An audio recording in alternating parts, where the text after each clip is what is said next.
খুবই কিন্তু সাবধানে, যদি কোনোভাবে তার গলাটা সে মানে শক্তি পায় তাহলে কিন্তু এক কামড়ে কিন্তু হাত পা ভেঙে ফেলতে পারে। লম্বালম্বি করবো, হ্যাঁ করেন, বের করেন। এই যে বের হচ্ছে,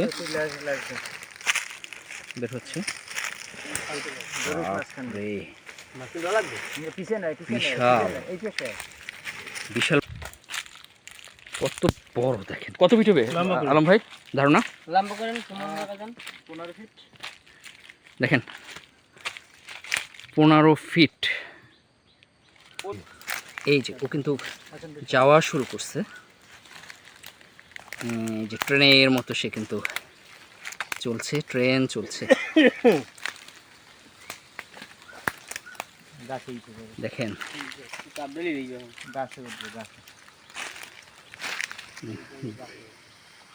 ধীর স্থির ভাবে সে এগিয়ে চলছে। দেখা যাক কি করে সে। খুবই কিন্তু সাবধানে, যদি কোনোভাবে তার গলাটা সে মানে শক্তি পায় তাহলে কিন্তু এক কামড়ে কিন্তু হাত পা ভেঙে ফেলতে পারে। লম্বালম্বি করবো, হ্যাঁ করেন, বের করেন। এই যে বের হচ্ছে, বের হচ্ছে। বাপরে, বিশাল বিশাল, কত বড় দেখেন। কত ফিট হবে আলম ভাই ধারণা? দেখেন 15 ফিট আনুমানিক। হ্যাঁ 15 ফিট তো ইজি, কারণ সাপটাকে তো আপনারা করে রাখছেন, মানে পুরো সোজা করতে পারছেন না, তাই না? বাপরে, ওজন কেমন হবে হাসান ভাই? 25 থেকে 26 কেজি। 25-26 কেজি, আমার কাছে কিন্তু আরও বেশি মনে হয়। বিশাল। যাই হোক, সাপটিকে সারবো। নাজমুলকে ছবি তোলো কিছু নাকি, ছবির দরকার আছে? ঠিক আছে, তাহলে আমি এপাশে আসি। আপনি ছবিতে আসেন, এখন ছবি করেন। ছবি হয়েছে?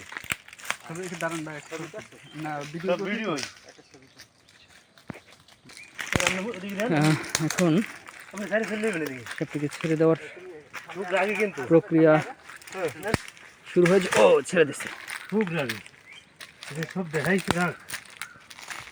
ও আসলে এখন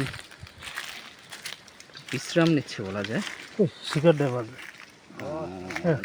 সামনে যান। এখন ও মুখ করবো দিকে। এই যে ও কিন্তু যাওয়া শুরু করছে, যে ট্রেনের মতো সে কিন্তু চলছে, ট্রেন চলছে।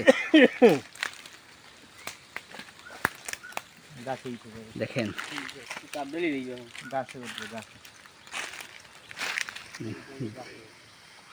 ধীর স্থির ভাবে সে এগিয়ে চলছে। দেখা যাক কি করে সে।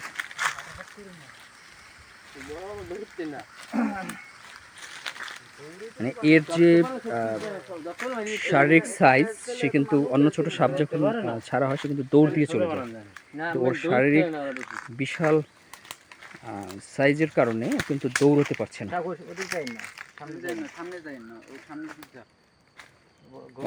আবারও বিশ্রাম নিচ্ছে।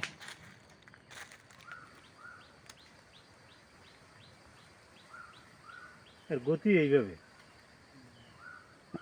এমনি তো অনেক বড় তো।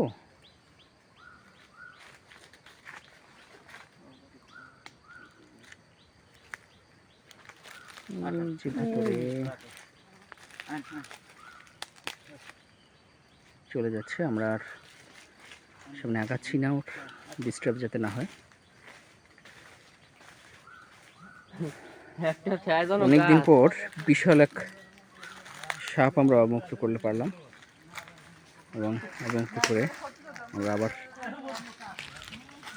ফিরে যাচ্ছি।